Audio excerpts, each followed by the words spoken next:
everyone. Now we are going to discuss about the formal group. रस्मी गिरोह किसको कहते हैं? जब हम रस्मी गिरोह की बात करते हैं, नाम उसकी डेफिनेशन खुद ही कंप्लीट कर देता है। फॉर्मल लोगों का ऐसा मजमुआ जो एक रस्मी तौर तरीके से इकट्ठे होते हैं, कुछ रूल्स एंड रेगुलेशंस होती हैं, कुछ पाबंदियाँ होती हैं जिनको उन्होंने फॉलो करना होता है। तो ये क्या कहलाएगा? आपका रस्मी गिरोह कहलाएगा।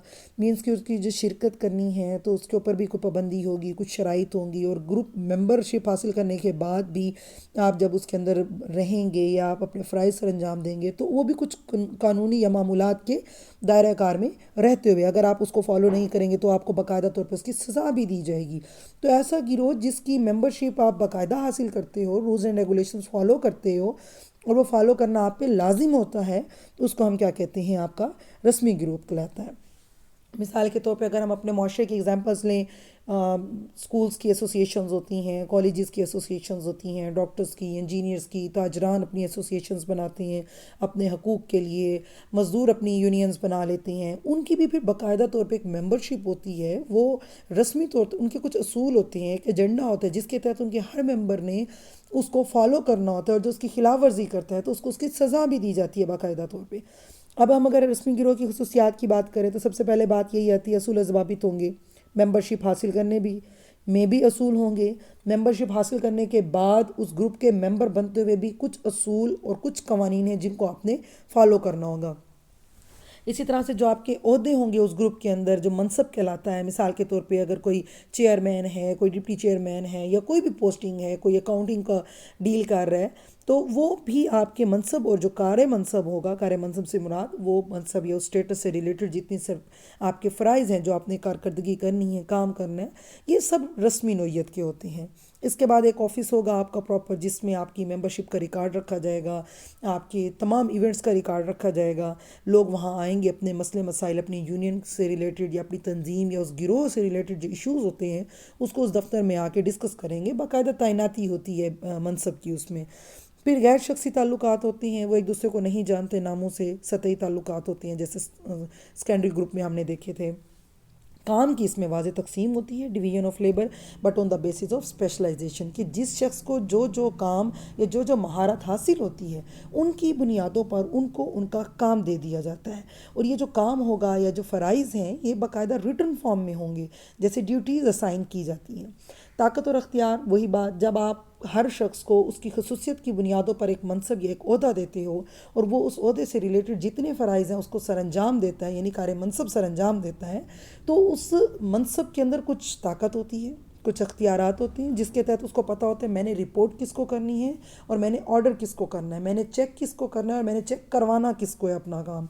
तो ये सारी चीज़ें उसके अंदर पाई जाती हैं। फिर इबलाग के ज़राए पाए जाते हैं, कम्युनिकेशन, बाकायदा ग्रुप की पब्लिकेशन की जाती है, आप देखें पम्फलेट्स पब्लिश करवाए जाते हैं, मीडिया में बताया जाता है ये फ़लाँ ग्रुप है और उसमें ये चेयरमैन है, ये इसकी ये डेजिग्नेशन है, इसकी बाकायदा तौर पर तशहीर भी की जाती है।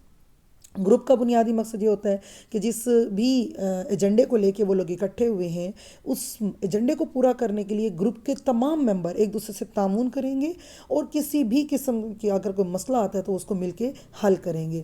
इसी वजह से उनके जो असूल हैं वो भी रस्मी होते हैं, और जो सज़ा व जज़ा होती है जिसको हम मुस्तहिबात कहते हैं वो भी रस्मी नोयत की होती हैं।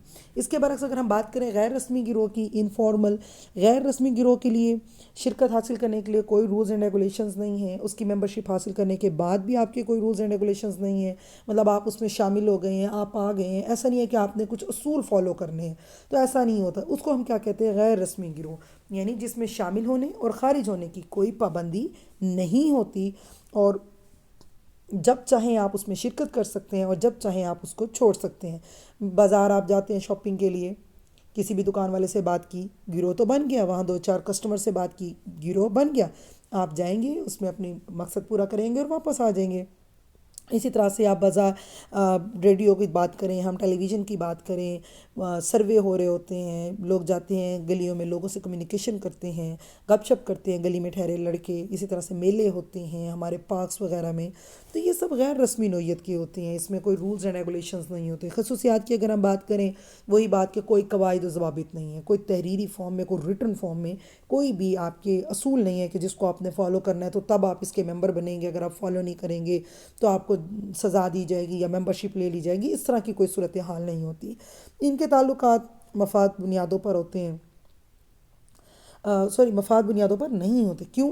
دیکھیں اب جو ہے ایک تو تھا رسمی، وہ تو آفیشیل ریلیشنز ہیں، اس میں آپ نے اپنے مقصد تک کمیونیکیشن کرنی ہے. جبکہ غیر رسمی میں آپ کے محلے والے لوگ ہیں، اس میں آپ کے تعلقات وہ کسی خاص مقصد کے تحت نہیں ہوتے. ہاں عارضی طور پہ ہوتے ہیں، کوئی طویل عرصے کے لیے اوپر بھی ہوتا ہے، کوئی 2 منٹ کے لیے آپ کسی سے بات کرتے ہو، کسی کے لیے سالوں باتیں بھی چلتی رہتی ہیں، ہمسایوں میں آ کے رہ جاتی ہیں، تو یہ بھی اس میں شامل ہو جاتا ہے.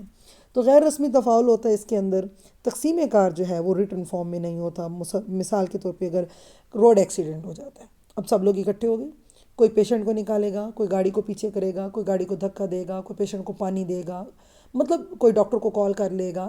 الغرض وہاں ٹھہر کے یہ طے نہیں کیا جاتا کہ یہ ایکسیڈنٹ ہوا ہے تو یہ صدر ہے، یہ نائب صدر ہے، اس نے یہ کام کرنا ہے اور اس نے وہ کرنا ہے، ایسا کچھ بھی نہیں ہوتا. تو یہ غیر رسمی جو گروہ ہوتے ہیں، ضرورت کے تحت اکٹھے ہوتے ہیں لوگ، اپنے مقصد جو ہے اس کو پورا کرتے ہیں، اور اس میں کوئی کسی قسم کی کام کی تقسیم نہیں ہوتی، کوئی منصب نہیں ہوتا، نہ کوئی منصب کی تقسیم کی جاتی ہے، کوئی سٹیٹس نہیں ہوتا اس کے اندر. کسی خاص مقصد کے لیے وہ لوگ اکٹھے ہوتے ہیں، مقصد پورا کیا اور اس کے بعد وہ چل پڑتے ہیں اپنے اپنے راستوں پہ. تو یہ تو تھا ہمارا رسمی اور غیر رسمی گروہ. Thank you so much.